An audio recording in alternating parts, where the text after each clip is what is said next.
think there's only so much complaining that you can do before I would say, try something else. Great. So thank you so much for doing this with me. I wanted to start by reading something off your website, if that's okay, which I really loved. So the website is Relating to Self, and it says, did you know that there is only one relationship that you will be in for your whole life? The relationship with yourself. That makes it the single most important relationship of your life. How can you improve this relationship? And then, by way of introduction, I wanted to read the little bio I found of you on the meditation on Insight Timer. So it says, Joachim Brackx. Is that how you say your surname? Almost. It's okay, it doesn't matter. It's Brackx. Okay, I don't think I'd ever be able to get that down pat. Sofia, Bulgaria. Joachim was born at the seaside in Belgium and had a successful career as a singer and composer before turning to entrepreneurship. He co-founded and runs several companies remotely while helping others create the life they want. His mission is to experience, to grow, to connect, and to inspire. He is passionate about ethics in human relationships and business and good food. Yeah, that sums it up. It's funny, you notice the things that you used to say about yourself that maybe now you'd frame differently, because I wrote this thing quite a while ago. And yeah, I think it's kind of true, but also different from how I would describe myself now. So how would you describe yourself now? That's such a great question. I think I would put way more weight on the becoming, the growth path that I'm on, not defining myself so much by what I'm doing or what I've done, but more like, hey, I'm a flawed, curious human being trying to make sense of all of this. I think that's the main kind of part. That, I feel like that is exactly what I want to steal from my describing what this podcast is, because, and maybe that's something like the more you learn, the more you're like, well, I'm just figuring it out. And like, how could someone call me an expert in anything when there's so much more to learn? Or I don't know. It's like the journey is just ongoing. Okay, so because the podcast is called Growing Up, I want to start by asking you about how you grew up. That's a really good question, and I've been thinking about that since you asked me that like 10 minutes ago. And I think there's many ways to approach this question. There's the historical perspective, where I could go into like, okay, the circumstances of where I actually grew up. But I think maybe a more alive kind of thing for me to speak into is, how did I actually grow into the human being that I am now? Which is a very different kind of process that is not so much maybe about history as about internal development. And I think the most important part of me growing up is realizing at some point that I had never really gone through adolescence. And the way I would define that is something like truly becoming an independent human being with my own agency and my own power. And I think for a very long time, well into my 30s, I'm talking about, I wasn't that. I was some kind of a hybrid. Like, I wasn't the child anymore, but I still had quite a few attachments to what I would describe as figures of authority over me thought, and what they thought I should do or shouldn't do. And I was still in that kind of approving, seeking state of like, am I doing this right? Growing up as a kind of like, okay, so here's life. This is how it works. These are the rules. Now go ahead in the world and do this thing. And I was like, oh, okay, these are the rules. And then, am I doing it right? from different perspectives, where that's like my primary caretakers or later my professors, my mentors, whatever it was. Mm-hmm. And the moment I realized, somewhere late in my 30s, that like, wait, I haven't really forged my own path. I don't really know myself enough even to imagine what that could be like. Mm-hmm. That's when I grew up. Or at least that's my assumption now. I think I have more growing up to do. But that's when something clicked and something like I understood, like, oh yes, adolescence is what I need. Being my own person. And is there an event that made it click? I don't think there is an event necessarily, but there is something that gave me more access to it, which was going on a meditation retreat for the first time. And so I don't think the meditation retreat is the thing that happened that made me realize things. I think the realizations were slowly seeping into my awareness from my subconscious. But being fully focused on just being with yourself and focusing on what's happening inside of you for a whole week kind of accelerated that process to the point where I was then discovering emotional tensions that I had been holding on to that I'd never really realized before. Mm-hmm. And is this kind of the first, because your work now, this podcast you have and these meditations, which are so cool. I just did the visualizing your future, which I'm really enjoy. And I love your one, how it's literally a day. It's going through the day, because I think with goals, people imagine these big ideas, but it's like, what happens when you have this magical house or car or whatever it is? Like, what, you're still you living your day, and what does that look like? Like, what are you eating for breakfast or whatever? It's like having millions doesn't mean that you stop eating breakfast, like you're exactly. Still, Yeah. So I love that. And then the self-love one is really, that's probably what this conversation's about, because that's your whole thing, relating to self, and that self-compassion and the self-love and learning how to love yourself.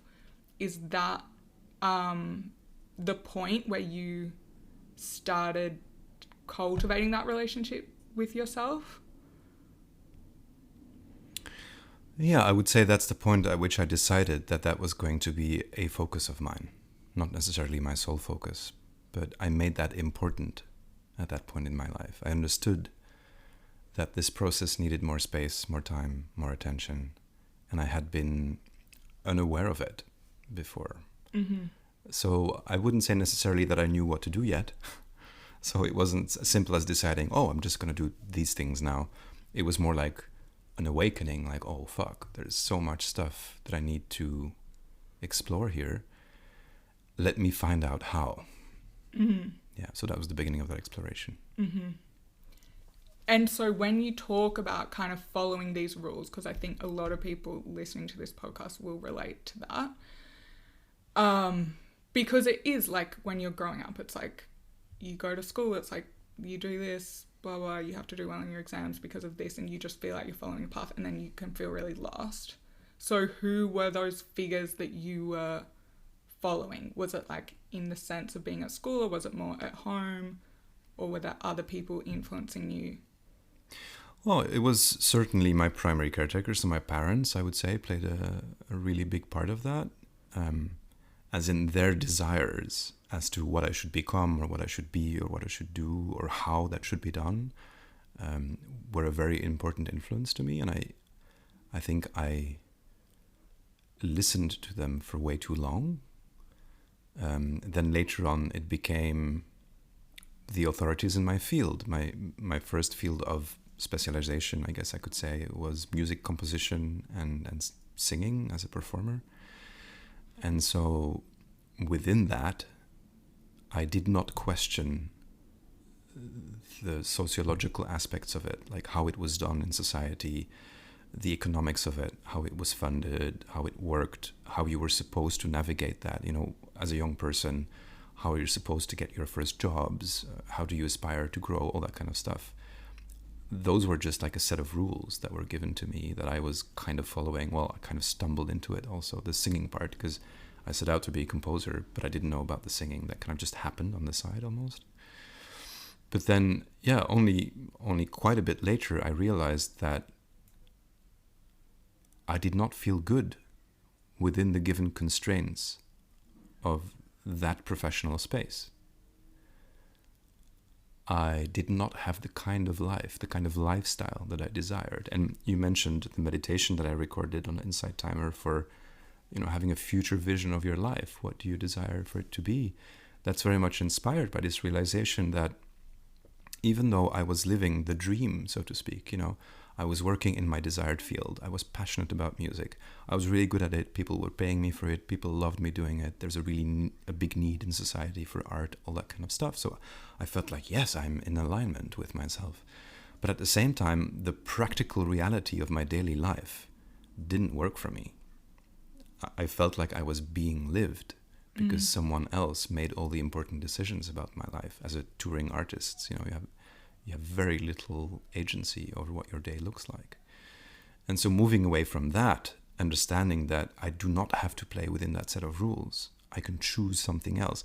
Even though now I'm like 2 decades into this career and I'm doing relatively well compared to some of my colleagues, I can still choose to step away in order to build a life that works according to what I desire for myself. Mm-hmm. And that's kind of like a revolutionary thought almost, right? So what were you motivated by when you were pursuing the composer path? Oh, that's a great question. I can answer that question mostly in hindsight, because at the time I would have given a very different answer. I think in hindsight it was mostly motivated by trauma. The simple version of this is I grew up in circumstances that did not allow me to express myself. I wasn't heard, I wasn't seen. So, conveniently, I chose to become an artist in an art form that basically has as a basic set of assumptions that you will work in a field where people sit down on a chair and shut up for 2 hours or so and just listen to what you've created. And there'll be like a bunch of people doing just that. So I think this desire to be heard kind of was projected into this field of where I felt my imagination was also rich, which for me was sound. I was more attracted to like sounds and music than to, for example, the spoken word or painting or colors or anything like that. So yeah, I think the desire to be a composer stemmed from that deep, unhealthy place of trauma. And interestingly, when I healed the trauma, the necessity to be a composer also disappeared. Like I still feel that I have everything inside of me that is necessary to create new musical work if I wanted to, but I don't feel it's that pressing anymore. And so for the moment, I don't. Do you feel that's true of a lot of people in performing arts? That's an interesting question. I very much abide by the principle that I kind of never want to speak for others because I don't know what their lived reality is. I assume that's the case. Not just in performing arts. I assume that's the case for a lot of people in general. Like the ways in which they decide how to present themselves in the world or what they do in the world is most probably some form of compensation for something that they have not healed from their past. This is a working assumption I have, and I may be completely wrong. And I hold that assumption lightly, right? But I think part of the work that I'm doing now, or part of the work that I'm aspiring to do with Relating to Self, is to help people discover that, is to help open that conversation as like, hey, are you relating to yourself from a place of lack or from a place of abundance? Are you relating to yourself from a set of rules that was given to you? Do you have those inner voices that still drive you to prove yourself or, to make sure that your parents now see you in a better light than they did or whatever that is the case? Mm-hmm. And can you hold space for yourself, within yourself, for all those voices or those needs or those parts, whatever you want to call them, to then just step into the kind of creativity in your life that you actually would like to have, without feeling the need to achieve something specific for outside validation. Mm-hmm. And so you talk about your parents kind of having this influence on you when you were younger, was music aligned with what they wanted for you, or was that kind of going against? That was definitely already going against.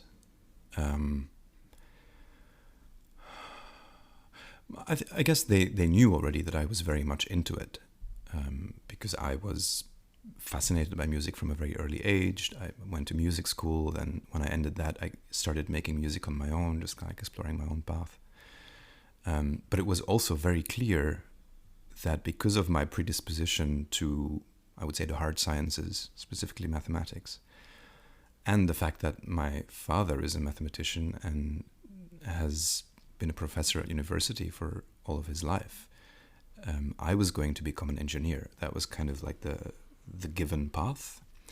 And I was very close to it. I did the entrance examinations and all the kind of stuff. And it's only on the day that I was actually physically going to the university to sign the contract to become an engineer that I started feeling something in my body that was so strong that I couldn't not listen to it. And I was like, wait, I don't actually want to be an engineer. I could, and I'm interested in the subject and stuff, but that's not the role that I see for myself. And I remember my mother then asking, but so then what is it that you want to do? And the first thing that came to mind was, I want to compose, if I'm being honest. Like, that's what I feel called to do. And at the time, that didn't feel like a possible choice. That didn't even feel like a career or anything like that. And I remember when I told my father, like, hey, I've decided to not become an engineer, but to study composition instead. His answer was something along the lines of like, yep, great, you should do what you want, but don't come crying later if you don't have any money. So that was kind of the caveat there, which I fully took. And I was like, yep, sure, great. Artists, they kind of, I'm going to be poor. I'm okay with that. Was that a threat by him, or just kind of, this is something you should know about how the world works? Yeah, I think this was his way of caring for me, right? It was his way of saying something like, I think your desire is valid, and please be aware that this will be a tough path. This sounds like my dad when I said I'm moving to New York when I finish studying maths, actually. And he said, have fun sweeping the streets of New York. Because it's like, I was just so naive. It's like, how are you going to get a job? It's like, these things don't happen magically. Did you end up swiping the streets? No, I didn't. There you go. Yeah. So,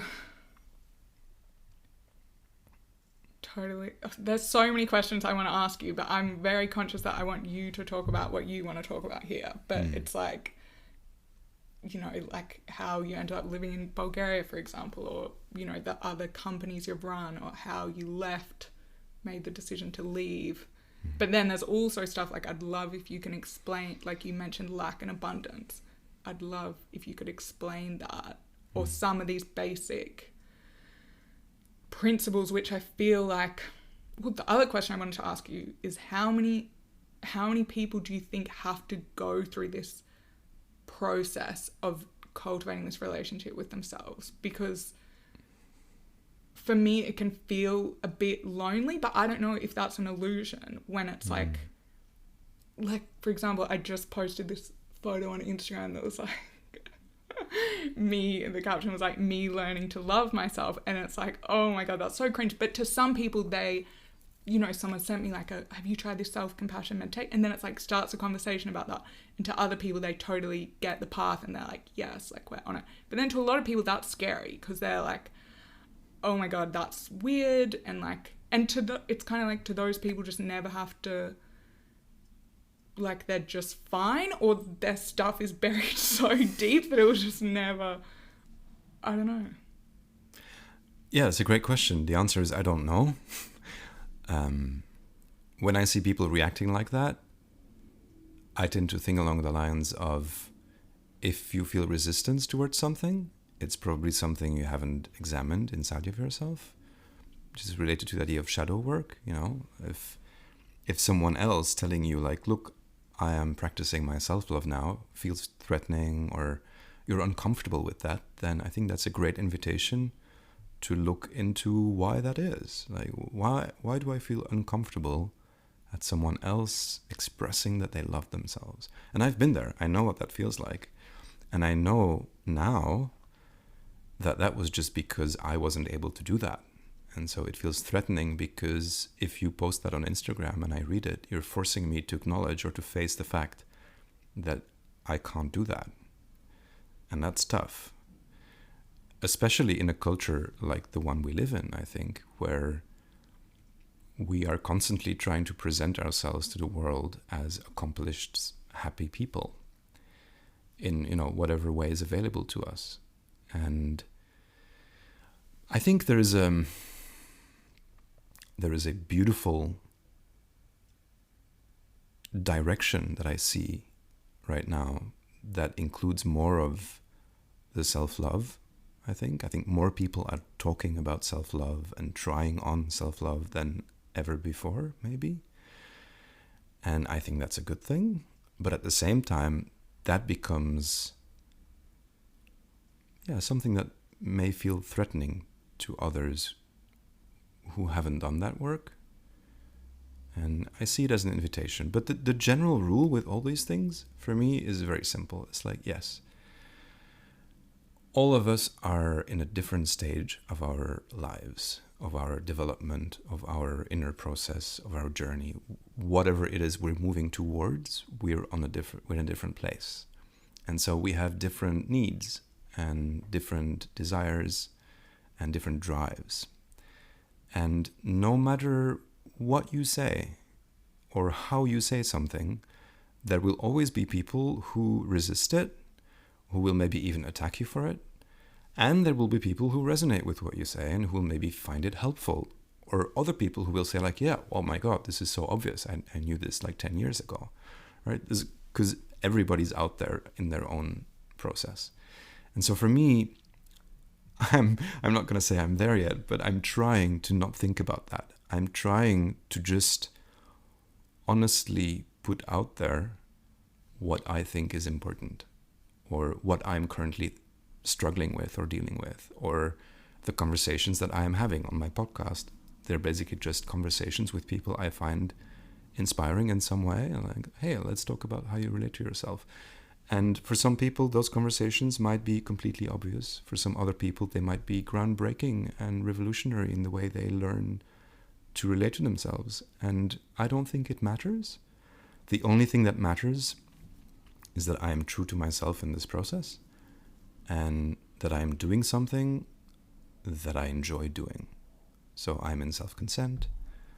I feel a certain level of joy while expressing myself. And that's kind of like how I see these things now. How do you think about, because I heard you mention on another podcast the idea of passion, and the word, it's related to suffering, and how you kind of pursue your passion, but it's not as glamorous as it seems. How do you now think about that when you are still saying, I want to do what's authentically true to me and things that I enjoy? Like, how does that relate to passion? Yeah, it's a great question. I think passion, with its roots indeed in the passion of Christ, the suffering of Christ. I think passion can be defined as something like, I am so passionate about this one thing that I will do it regardless of whether I suffer or not. And most probably, I will suffer to do this thing that I'm passionate about. And I don't find that a good model for myself anymore, because I have decided that I do not want to suffer. So the thing is that I used to believe that any kind of meaningful endeavor requires sacrifice. And I think that's a very religious kind of thought pattern that I've picked up when I was young. And then I decided not to agree with that anymore and to ask myself the question, what would it look like if I could create meaningful things while being in a state of joy and flow and just not suffering? And that is what I'm currently pursuing. That's what I'm currently doing. Like, how can I bring something into the world that I see as meaningful, that I see as something that other people can derive value from, without necessarily making myself suffer for it? And yeah, so far I think it works quite well. But I guess you could say the sacrifice that you're making is you are disciplined in that you meditate every day, and you, like someone else could say, could label that as a sacrifice. Like, you're sacrificing just having fun all the time. I don't know what like watching TV in the morning, or like, you know, instead of having that practice. Yeah, that's a fair point. I think that probably stems from an idea that I think is not true, which is something like meditation is suffering. You know, I put myself through meditation because I have to, or something like that. The truth is that, well, there's two parts. One, meditation feels delightful. So it's something that very much brings me joy. And second, I do not meditate every day.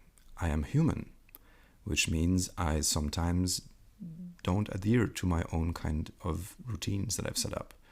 And sometimes, for reasons that I sometimes understand and sometimes don't, it happens that I skip a day. And in that case, I will just be compassionate with myself, and I will acknowledge that, yes, I am human, and apparently I did not meditate today. And you know what? That's okay. So there's no suffering there either. Discipline, I have a difficult time with the word discipline, and I've had a few conversations about this with some of my friends. I think discipline in itself, I perceive it as a rather negative kind of term. Literally, also, to discipline someone could actually mean like hitting them with a stick or something. And I like to frame things in terms of, what can I do to increase the things that I want in my life? In this case, that would be awareness. I like being self-aware. I think that brings me many benefits. How can I increase my awareness? Meditation is a path to that. Can I create a situation in which I enjoy meditating? Well, I've tried that, and the answer is yes. I enjoy the practice. So it doesn't feel like I need discipline. Discipline would be something like, I truly don't feel like meditating right now, and I will force myself to do it anyway. And I don't do that. Whenever I meditate, I am in self-consent. I meditate because I want to. And if I really don't want to, I won't. Wow. How long did it take you to get to that place? Well, I would say, it took me my whole life, because in the end, that's been the journey that I've gone through. I think with meditation, I have maybe in the beginning, I have put myself through meditation when I didn't really want to do it because I thought it was necessary for the practice. I think that backfires. I think it's not healthy. The thing that I discovered that worked well for me in that respect was doing it with an app. So I used Headspace in the beginning of my journey. And that was effortless and kind of fun and very low effort, because most of the work is done for you, because, they have these daily guided meditations that you just have to switch on and then follow. And I think that really contributed to me then having the habit or the practice of meditating. And I haven't used an app in a very, very long time now for meditation. I don't need it anymore, I think. But instilling that habit with an external device that helped me was really good. So how do you do it now? Now every morning, before I do anything else, I get out of bed and I sit down and I meditate. On the floor? I use a cushion most of the times. Sometimes I just sit on the floor. And, well, I do this thing where I have it's a 100 breath meditation. I just breathe in and out for 100 times. And I have a kind of schedule within those breathing patterns of the first 10 breaths are about something, the next 10 breaths are about something else, that kind of stuff. And in general, I would describe, like, I know very little about meditation, to be honest. I haven't read much about it. I meet so many people who are really passionate about it, and they have all these weird sounding names about the kinds of meditations and the kind of states you can attain. I know nothing about that at all. I just like to call it sitting with what's real. I sit down, I will focus on breathing for a while, my body for a while, on the external world for a while, and then I'll just allow myself to sit and experience what's real. And thoughts will come up, feelings will come up, and those will disappear again. And I'm just kind of observing how I am going through all those processes. Mm-hmm. And what was your entry to meditation? Because you talk about this meditation retreat kind of being pivotal. That's interesting, actually, because my entry into meditation came very early on. I remember just a few times that I think my mother kind of sat us down and was like, hey, let's meditate or something when I was a kid. Wow. Yeah. The thing was I don't think my mother was very good at meditating or didn't really understand what it was about. And so she wasn't also able to communicate that to me at the time. Back then, I was mostly focusing on kind of the weird color patterns and shapes that I saw behind my eyes when I closed my eyes. And I was very much, I had this belief that meditation was about entering a different world of some kind. So I was trying very hard to not be here, but be somewhere else or something like that. But of course that led to nothing. And it's only much, much later, I've kind of always had an inkling of maybe I should try meditation again in some other form. But then that never materialized until one day I just got a direct invitation from someone I knew, hey, I'm leading a meditation retreat. If you want to come, this is a good time. And I was like, you know what?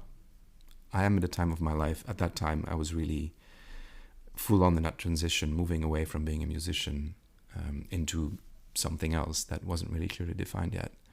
And so I thought that would be a good idea. Mm-hmm. Were you nervous about going on it?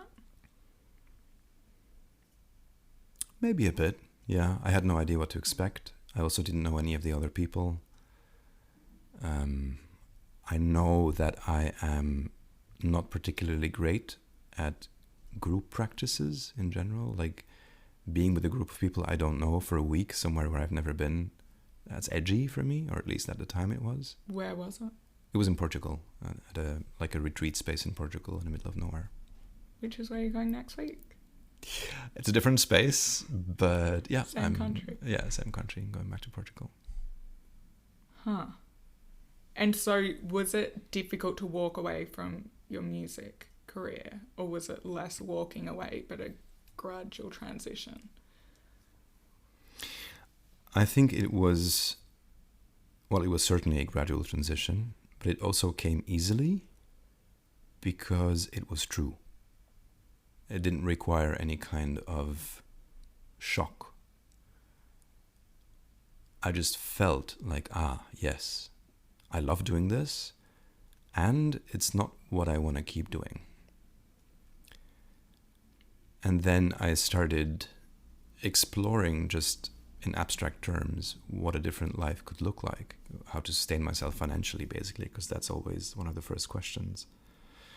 And I came to the very simple conclusion that the only thing that made sense to me was being an entrepreneur, because I didn't want to have a job, because then that would have put me in the same situation. Probably worse, because at least in my life as a musician, I didn't have to be in an office all day. But you have no agency over your time and space, and nor would I have had agency over my time and space in an office. So I didn't want to have a job, which meant I wanted to work for myself. And then that transition was difficult in the sense that I knew nothing about entrepreneurship, and I had a very negatively primed mind about being an independent worker as opposed to having a wage, because my mother did that and she hated it in many ways, and so she always strongly imprinted us with this idea: always have a wage, never try to be independent, you know. So there was a lot of barriers there for me to work through, but it wasn't painful in itself to let go of the music. I think there are things about the music that I miss. Specifically, I think what I miss the most is the ritual of singing together with people who know what they're doing. Because I've tried later on singing together just like, you know, for fun with other people. But I can't do that because it's not good enough. It's painful.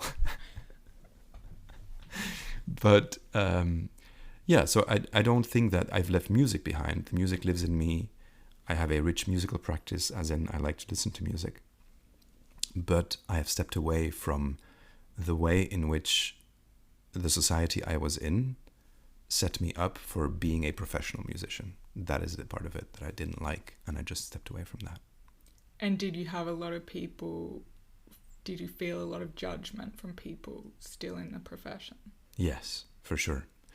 Judgment and fear, a lot of fear.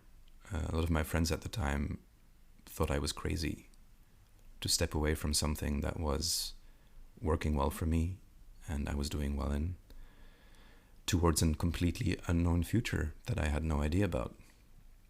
The thing is that I was always, let's say, on the more risky end of the spectrum. I was an assistant professor of composition for a while, but I never was a music teacher for kids and stuff like that, while a lot of my colleagues were, because that provided them with a stable income when there maybe weren't enough gigs to get by. So I was just living from doing gigs and writing music, which was already quite edgy. So for me to step away from that into an unknown story of entrepreneurship was maybe less of a transition than if I had also had a job in like a music school or something, because that's a really like comfortable position to be in. You know, you're very certain of your wage, also towards the future and stuff like that. Mm-hmm. So how does that work in the, just last question about the music thing, how you kind of being a professional musician, so it's like there's a demand for a piece to be written, and then does someone come directly like and commission you to do it, or it's like you have to pitch for funding, or how does it work? It's a great question. I mean, it can work in many different ways, and I've experienced a number of them. I think in general, the difficult part about it, as I see it now, is that the kind of music composition that I was into, which is contemporary classical music composition, is not a profitable enterprise, right? It's actually making a lot of losses, no matter how you look at it. So the key part would also always be the funding. And obviously there's the different mechanisms at play there, depending on the country you live in. Belgium has this particular system of supporting this kind of art.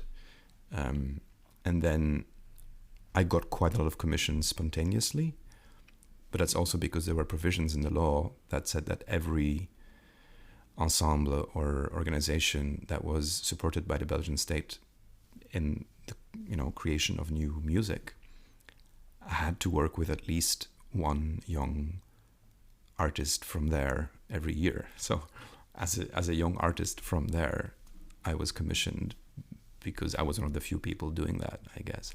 And I don't want to downplay the fact that I did some things that were interesting, perhaps. But I certainly feel that a lot of it now, it feels quite transactional almost in retrospect. Also in the way that my music was then treated or presented. That wasn't always done with the kind of integrity that I would wish for it. So in general, I think it's a very messy affair that still I have no clear thoughts about it right now, because in many ways it's an art form that doesn't have a big audience. So I don't really know how I would approach it now. I think if I were to go back to it, I would not want to be funded by external sources. So I would look at doing things that could be self-sustainable, which probably would mean very small kind of things, maybe just me on stage, and then hopefully an audience of like 15 to 20 people. That would, provide enough income to make the thing work. But I would basically do it for free at this point, right? It's just like the logistics of it, and a lot of money goes to just externalities like venues and all that kind of stuff. So you'd be on stage singing? Yeah, I mean, if I envision myself going back to music at this point, it would probably be something like me on stage singing my own music with some form of electronics, whether live electronics or recorded electronics, something like that. So I guess you were already kind of living the amount of risk involved already meant that entrepreneurship isn't that like crazy shift, because you weren't, as you say, at a music school or like something's really stable. So I guess maybe you'd been dealing with uncertainty of like, where's the next income coming? And then there's the uncertainty, and there's also just the very simple realization that you don't make much money as a musician, or I will say I didn't make much money as a musician.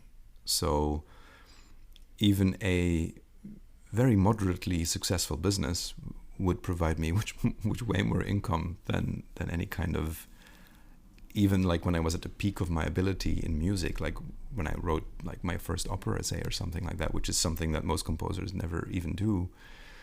Still, I couldn't call myself financially successful. I was getting by at best, right? So there, at least, I think the upside, if you look at it from that perspective, the upside of entrepreneurship was much bigger. And the downside was kind of the same. The downside was I'll be broke, which is kind of a given. And did you feel comfortable saying that to your peers, or is that like a taboo thing to say, actually, I don't want to be just getting by and so I'm going to pursue something different? No, that's definitely not a taboo. I mean, amongst musicians, that was something that was talked about a lot. Mostly just, we're complaining about the fact that we don't get enough money for what we're doing. But also the way I speak about these things now, I don't think I was aware of it in the same way back then. I just didn't know what I was doing. So I couldn't have told them what I just told you about this, like, asymmetrical risk of entrepreneurship. I was unaware. I had no clue what I was doing. But I feel like a lot of people wear that with pride, that they're like, I'm in an underpaid industry, and they won't look at, like, they'll actually be very upset. Like, maybe it's upsetting for people now listening to this who are scientists or in healthcare, and they're really not paid much. But to say, oh, but there are other options, like, it's a really visceral reaction you get from some people. And to even say, like, we're so fortunate that we live in the West, and especially if you have an education and you can't, because it's scary, right, to change path, and people feel like they actually can't. It's like you're locked in, you chose this path. But yeah, I feel like even talking about it is like, and then it's like, oh, you don't understand because you are more fortunate than me, and you, and I feel like, and maybe people just said that to you. It's like, oh, but you're lucky because you can do it because of X, Y, and Z, but I could never do it. Yeah, that's valid. I think in the end, again, you can only take responsibility for yourself. So I'm definitely not going to say like, oh yeah, anybody could do this. The truth is, I don't know if anybody could do this. I know that for me, it was really difficult to get to the point where I allowed myself to even entertain the idea. Right? There was a lot of like mental blocks I had to work through before I could see myself as someone who would even try to do that. So I imagine that for other people, there's a lot of mental blocks that they maybe don't want to face or don't want to solve, and that's okay. That's their choice, right? But I think there's only so much complaining that you can do before I would say, try something else. If you find yourself in a position that you're unhappy and you're complaining all the time, then I think it pays to at least ask yourself the question, is there another way? And what would that look like? Not from a perspective of judging what you're currently doing or judging society for not giving you what you need or anything like that, but just purely from the perspective of curiosity, like what would a path for me look like where I don't feel constantly undervalued and constantly overstressed? Mm-hmm. And what were your main blocks? Well, I think one of the main blocks was what I mentioned earlier, right? This idea that I should always make sure that I have a wage or that I'm paid by something for doing something, because being your own boss is terrible in all senses of the word. Just getting rid of that idea, just getting past that mental image was hard work. I think another thing was that I had a lot of beliefs in my head of like successful entrepreneurs always being some kind of a scam artist.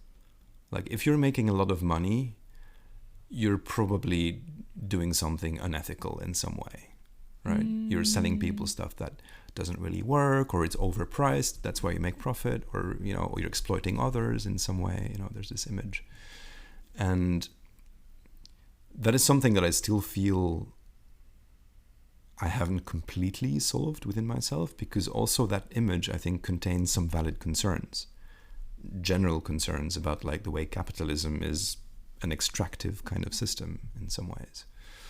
But I have learned to see that my vision from back then was very myopic and very one-sided. So I have opened myself up to other possibilities, and then I have met a great deal of people who I believe are doing very valuable work in an ethical way and are earning money from that and running a business in it. And so I think it's possible. A third block that I would name is something like the belief that you need an education or you need to have experience in a certain thing to be able to then start a business. And I didn't. I was a musician. I had nothing. And I see this idea exists in quite a few friends I have who are very intelligent, who have well-paying jobs in corporations. And a thought I hear quite often is something like, yeah, I'll work for 5 more years to gain more experience, and then I will have what it takes to start a business. And then I always say something like, well, you'll have 5 more experience of what it means to be an employee in a corporation. You will still know nothing about what it means to have a business. And I think one of the main things that I have experienced is that you only learn about what it means to be an entrepreneur while being an entrepreneur. There's no way you can perfect the art of entrepreneurship without doing it. That just doesn't work. Mm-hmm. I guess that's like anything. It's like me doing this podcast. It's like you just have to start before you're ready. And yeah, it can't get better if it doesn't exist yet. Exactly, yeah. And you're never ready anyway. And then you just die. So it's like... And then we die. Why wait? So when did you start realizing self-compassion's important? Oh, wow. That's a great question. I think that was quite late. I think the self-compassion only started existing as a concept inside of my mind once I was already well on the path of healing my primary traumas. And with that, I mean going to therapy mostly, and already have gained a certain sense of self-awareness through meditation practice. That then navigating the world of my shadows, the things I didn't want to see about myself, the scary parts, the ways in which I show up that I didn't agree with necessarily. And then learning to accept those parts inside of myself, the critical part in myself, the angry part in myself, the part that knows better, the part that feels morally superior, or those things that I don't like about myself, accepting those parts as real and as much part of me as anything else. I think that's when I started discovering that I can be compassionate with the fact that, oh, wait a second, of course I have flaws. I'm human. There's nothing special about me in the way that, I have these parts that I don't like. That's a pretty universal human experience. We all have aspects of ourselves that we don't like, or that manifest in ways that do us harm or don't help us to live. And so being able to accept that and then sitting with that and giving space to those parts, that started to feel like self-compassion. And then that as a practice, as a concept, I took that and I was like, wait, how can I apply this in life, right? How can I be more compassionate with myself? And that manifested in ways, in simple practices. Like, for example, what happens when you do something wrong? Something small, like maybe you spill a glass of water or you hit your foot. What happens in that moment? And what used to happen for me is that in those times, my self-critical voice would surface and would admonish me, would basically discipline myself, like, look what you've done. You stupid boy. Like, you've spilled the glass of water, or you hit your toe, now it hurts. And then I realized that that wasn't very kind to myself. That was actually quite violent. And then whenever I started noticing those violent voices inside of me, when I noticed them, which sometimes took a few days, maybe even, then I would go, I see what happened.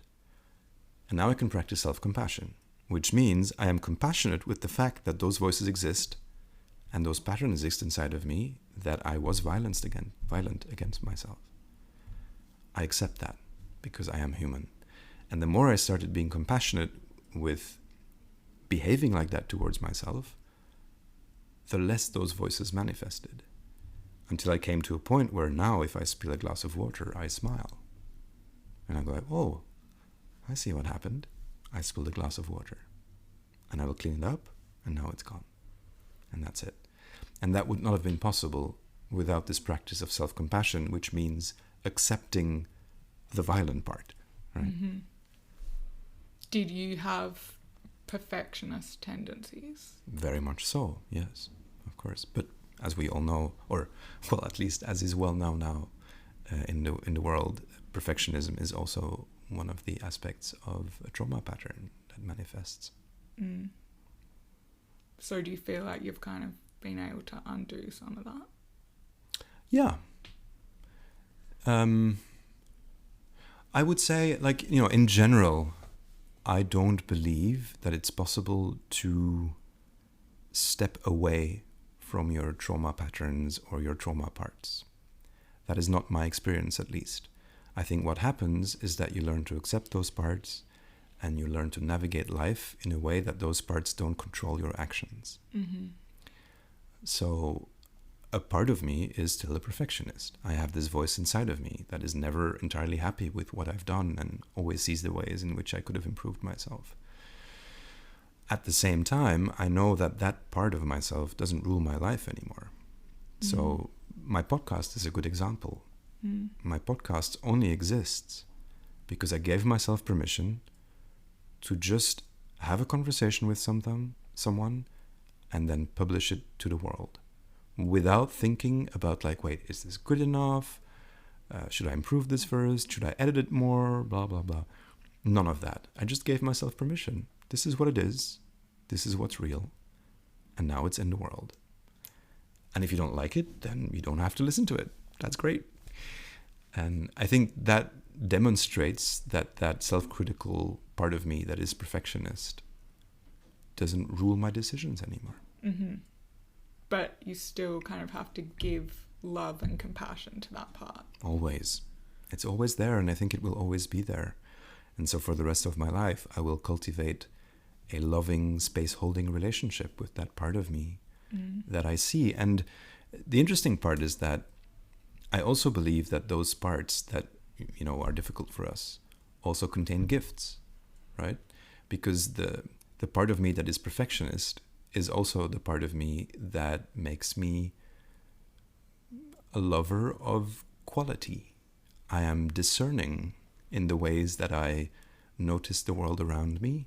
And I think, for example, when I truly get lots of pleasure from amazing food, that's because I have this perfectionist part that helps me make the difference between really amazing food and kind of just okay food, right? So it's not an entirely negative kind of management of this unruly part that I don't want to have. I see the value of that part. So that also makes it easier to accept it and to love it.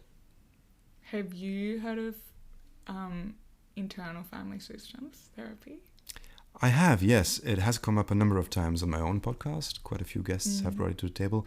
I've never read the book. I've listened to part of the interview that Tim Ferriss did with David Schwartz. I think he's Richard Schwartz, right?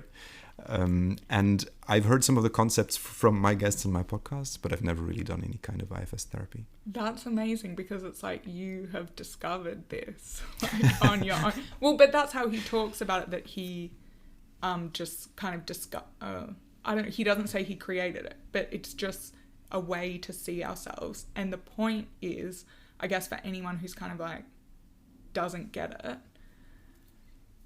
I think it's maybe you experienced it, but I've experienced it. It's like there's no other, like it doesn't work. Like beating yourself up, it just gets you further deeper in a hole. So it's like, how can you be a more functioning person in society and like have healthier relationships and, you know, all of this?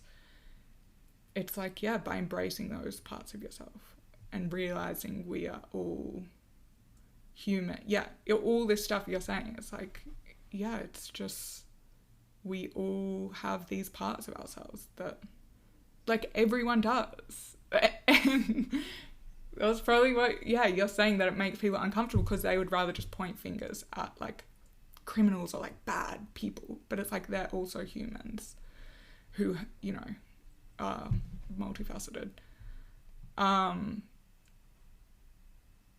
But yeah, I love that compassion thing, which probably does make people uncomfortable. I don't know why I'm just so sensitive to what people think. I probably just need to let go of that. But on the way over here, I was riding a bike and I like nearly fell off at one point, and the instinct is to be like, oh my God, so embarrassing. Like, who's looking? Like, oh God. But I heard about shaking. It's like how if you have a stress and then you shake afterwards because it's telling your body we're safe now. And I can't remember where I heard it, but someone was saying like, yeah, if you almost trip over, instead of like, we just like rush off because it's like, oh my God, who's looking? But it's like, if you just pause and it's like, you shake it off. Like, I thought I was at danger now. And I did that just in the middle of, and that's like the compassion. It's like, it's more important to care about myself and my body than what other people, I don't know, some reaction that it's like, yeah, it's just beating yourself up of like how embarrassing that you never fell over. Yeah, and I think that an interesting and core part of that, I believe, is what you name as other people, from my perspective, is actually just your relationship with yourself. Because in the reality, nobody is there on the street watching you ride your bike, waiting for you to fall. That doesn't happen. So these things that you name, other people will think things, are actually just your inner voices speaking to themselves, or well, to you. And so from my perspective of like relating to self, what actually happens is that you trip over, and then there are parts of you who kind of are angry about that, or sad about that, or whatever comes up in your language internally of like, oh, you shouldn't have done that. Look at yourself. You made a fool of yourself, blah, blah, blah. You made a fool of yourself to yourself, not to anyone else. I mean, literally nobody else on the street cares if you trip or not, right? And I think that's a good image to use, like in general.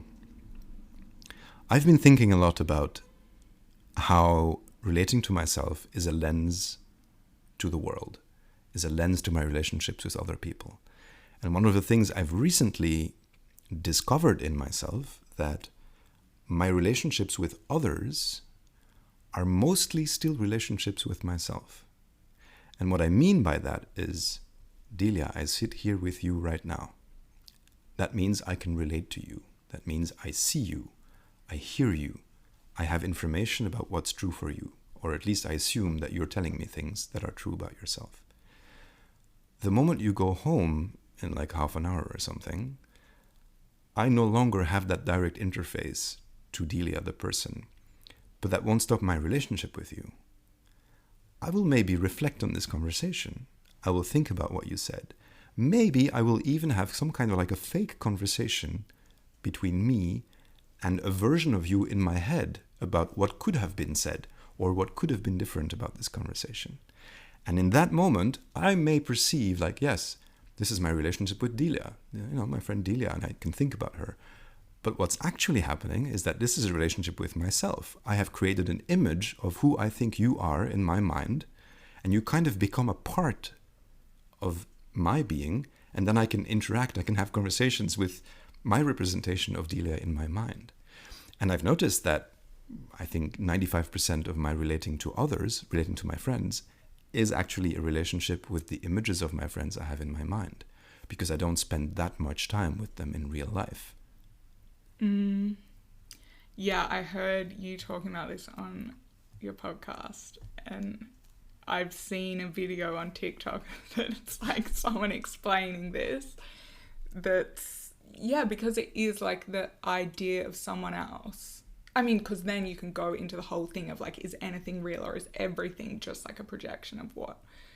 And then that can kind of be a bit like a lot for your brain. But I think you can use it to your advantage, like with breakups, for example. It is like that relationship with that, and it's so there, and then it suddenly changes.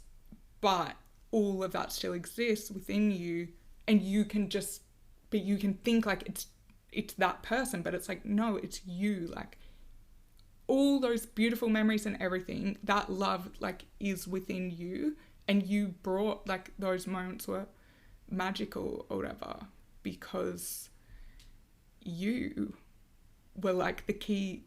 But like I think that's how you feel when it's like someone's left me and they've taken everything. But it's like, no, they haven't. Or idolizing someone, but it's like, no, but it was your love that like made them amazing, and they're just an ordinary person or something like that. Yeah, I think it's really helpful also to just navigate relationships that still exist, framing them in terms of like, okay, so most of the things I think about this person are actually just my own stories about them in my head, and I shouldn't work from those assumptions. And I think a key part of having a healthy communication with someone is understanding the difference between what they tell me, what they say is real about them, and what I imagine to be real about them. And I notice that for a lot of people, the second part seems more important. And some people even go as far as to say like, I would tell them something about myself, and they would say something like, no, you're wrong. What you're actually feeling is this or that. Or what you're thinking is this, or, they put their assumptions. The assumptions are born from the part of me that lives inside of their mind. And then they think that those are real conversations, but they're not. And the same way, indeed, like for a breakup, it's very healthy for me to think of that as like, okay, so the stories that my mind will come up with about why this person decided to leave, or, whatever happened, or maybe what I did wrong or whatever. Nothing of that is real. The only thing that's real is what the person communicates to me, and what I communicate to them, and what I feel inside of me, and the way that I express that. But the stories, because our mind is such an effective storytelling tool, right? And it's a wonderful tool. But sadly, for many people, they still can't discern between the stories that their mind makes up and a reality. And if that blurs, then it's very difficult to go through life without tensions, without emotions arising from the difference between what is perceived and what is real. Yeah. And I guess that's kind of embracing the unknown. It's like, and that there's never, in the case that I mean, well, that happens in the most extreme case of death. It's like you can never get answers because that, well, I mean, depending on your beliefs, but that, so but in the example of breakups, or a lot of times and I've been here when it's like you create this story, as you're saying, and then you go to people to get validation of the story. It's like, okay, this is the story, what do you think? And then people will, I mean, some people are like, yeah, love that. It's like, let's build this story. Like, I think this happened. But then it's like it's like, yeah, well, we don't know. We just don't know. That person isn't here. We don't know. Yeah. But it's like, nope, that's not satisfying. Like, I need to find the people who are going to like help me build this story. But it's not really helpful. Well, it depends. I think stories can be really helpful if you're intentional about them and if you understand that there's just stories.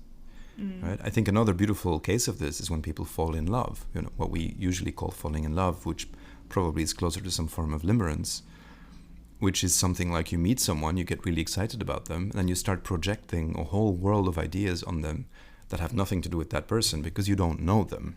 But in your mind, the stories already exist about how you're going to have a beautiful relationship, or you're going to go to exciting places together and experience certain things together.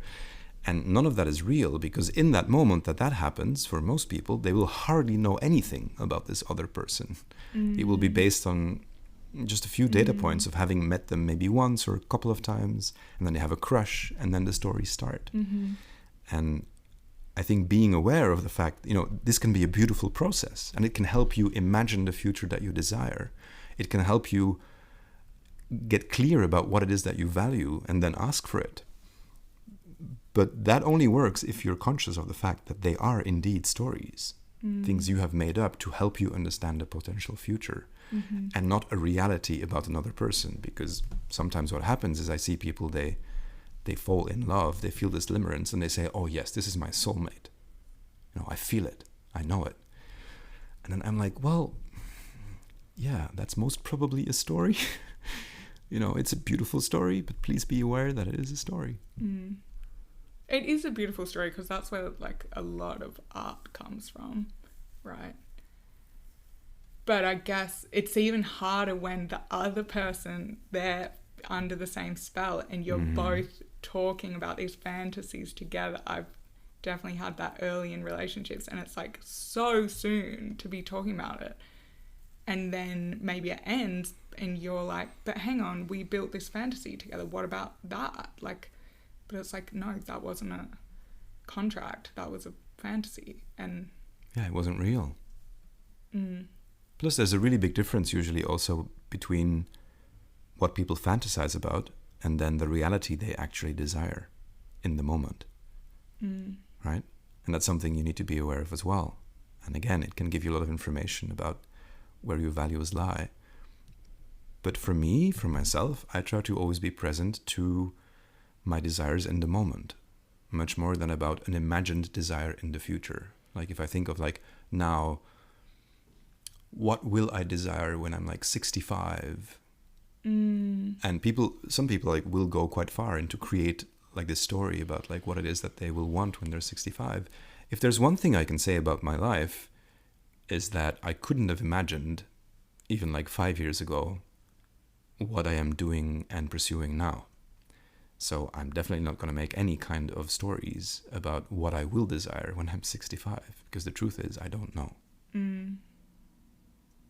And I believe one of the most beneficial things that you can do as a practice in general for improving your life is to get comfortable with not knowing.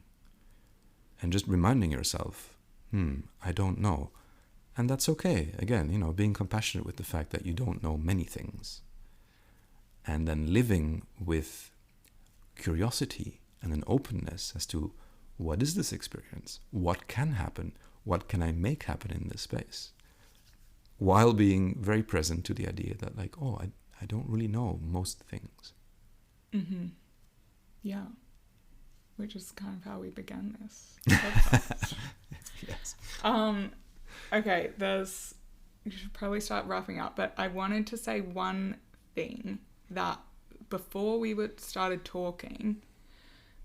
recording, we were talking about the idea that we both struggle accepting help. And I think it's important for me to say this, even though I found it really hard, that I made that comment about my dad, and I didn't then say that he has helped me a lot and did help me and made so many introductions, and ultimately I ended up getting a job that wasn't sweeping the streets as a result of that. And I find that really hard to admit that I am here because people helped me along the way. And I don't know why that's so hard for me, but anyway, I thought I'd just say it. And because I guess it relates to what I'm saying, what we were talking about before. I don't know if you have anything that you can think about how you relate to yourself with that help aspect. Yeah, thank you for that question. I tend to think that the trouble I have with asking for help and receiving help is entirely related to my primary trauma, which is something like has manifested as an extreme form of independence, of wanting to be completely in control, because I couldn't count on the external world to take care of my needs, right? I think getting comfortable with asking for help or receiving help is all about learning to see the interdependence of human beings and the ways in which we need each other for support, for closeness, for presence. I very much feel that being human is a social thing. And even saying that feels difficult for me still. Because there's a part of me now going like, no, it's just you and you're fine. You can take care of this. And I'm like, yeah, I see you. I hear you. But the truth is that humans are social animals and we thrive in a community or a tribe or something like that. And the way to build relationships with a community or a tribe is to practice vulnerability, is to practice owning the fact that there are things that we're not good at, that we need help with, and to practice asking for that help, which is still difficult for me. And that doesn't mean that, of course, I haven't been helped in my life, because just like you said, parents are a great example. Parents help you so much that it's even hard to think of as help, because without them you just die. You're completely dependent on your parents, which feels different to me, because then it's more a question of receiving without even being aware that you're receiving anything, because you're just kind of like, that's just the nature of things. But then later in life, I guess part of that is also, in my case, perhaps my parents or one of my parents resenting me for the fact that they had to help me, and seeing that in their story as a detriment to their own evolution of some kind, and carrying that story as a child is hard, right? When you hear a parent saying something like, oh, if I could do it all again, I would not have children. Oh, that's so tough. That's hard. And I think that is at the core of why it's difficult for me to ask for help. At the same time, I am now surrounded by wonderful people who I know rationally would be delighted to help me. And still it's difficult for me to ask.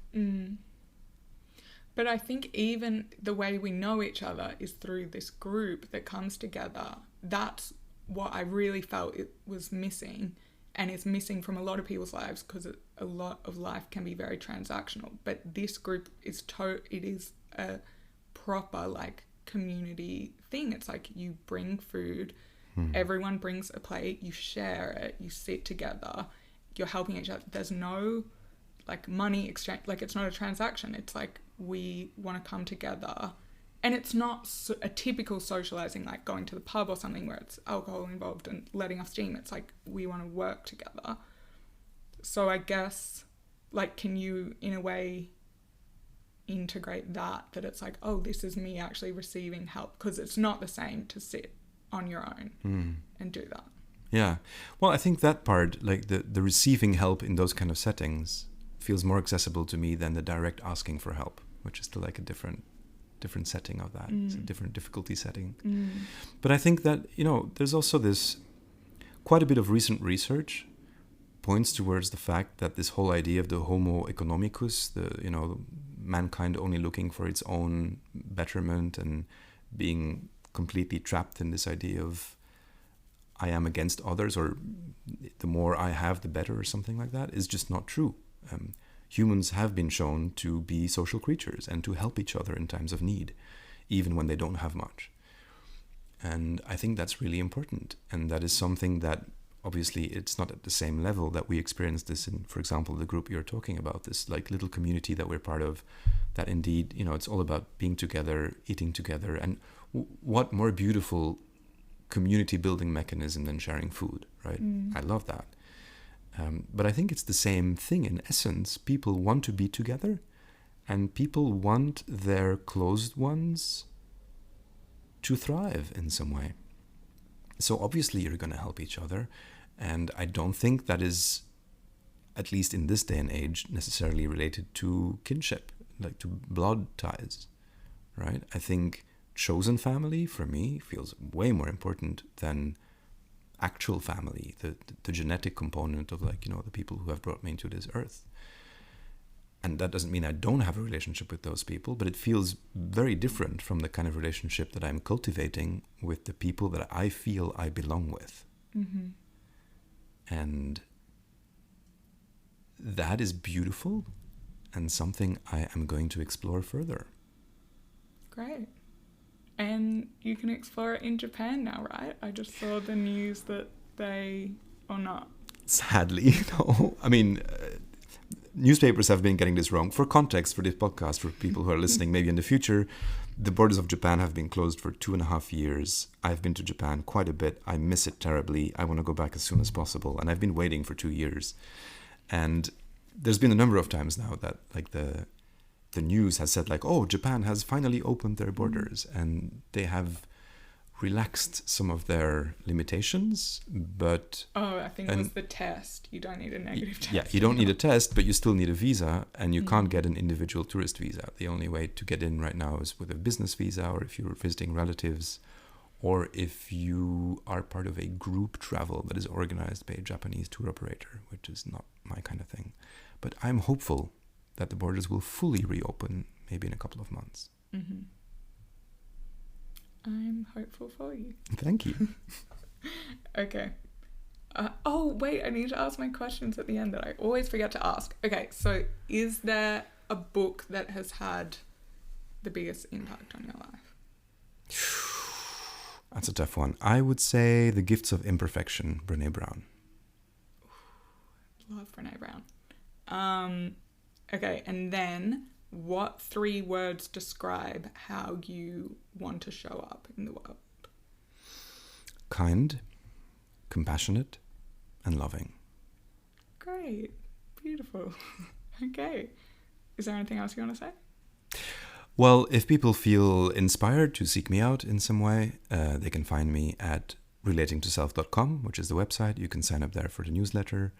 Then I guess I'm also on Twitter.